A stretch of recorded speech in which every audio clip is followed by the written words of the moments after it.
Возачките дозволи, пасошите, дипломите, изводите од матичните книги, парите, патоказите. Сите овие работи ќе треба да го содржат терминот Северна Македонија, доколку се ратификува Преспанскиот договор. Во низата се редат и преименувањето на државните институции, ревизија на учебниците, спомениците, јавните градби и инфраструктурата. Дури и во филмовите и сериите кои се финансирани од државата, што најчесто е и случај, ќе мора да се користи додавката Северна.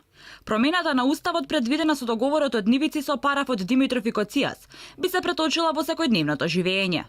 Република Северна Македонија со превод на сите јазици.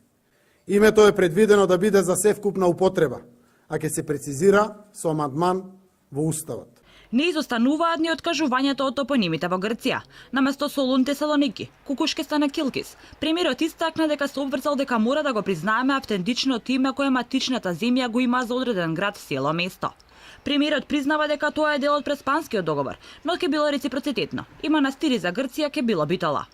Промените не застануваат тука, ќе се менуваат и називите на државните институции. Нема повеќе да има МАНУ, АРММТ во Влада на Република Македонија, Министерство на Македонија. Се ќе мора да биде преименувано. Согласно договорот и ќе мора да бидат институции на Северна Македонија.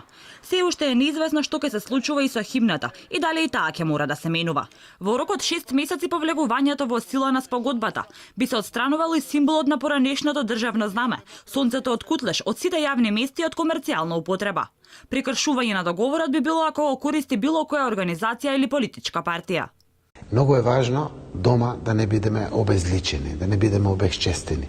Кога влевавте во оваа влада, таму пишува влада на Република Македонија. Да не мораме тоа да го смене. Со промените на уставот и конечното ратификување на договорот во Грција, тоа станува вековно и трајно и историско, тогаш значи дека ова влада ќе биде влада на Република Северна Македонија.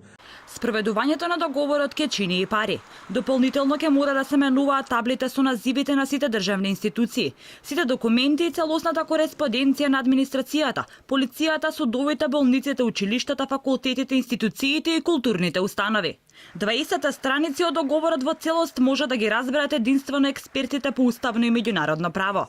Работата не би била завршена само со промената на уставот. Ке треба да се менуваат сите закони и подзаконски акти, односно да се направи ремонт на целиот правен систем.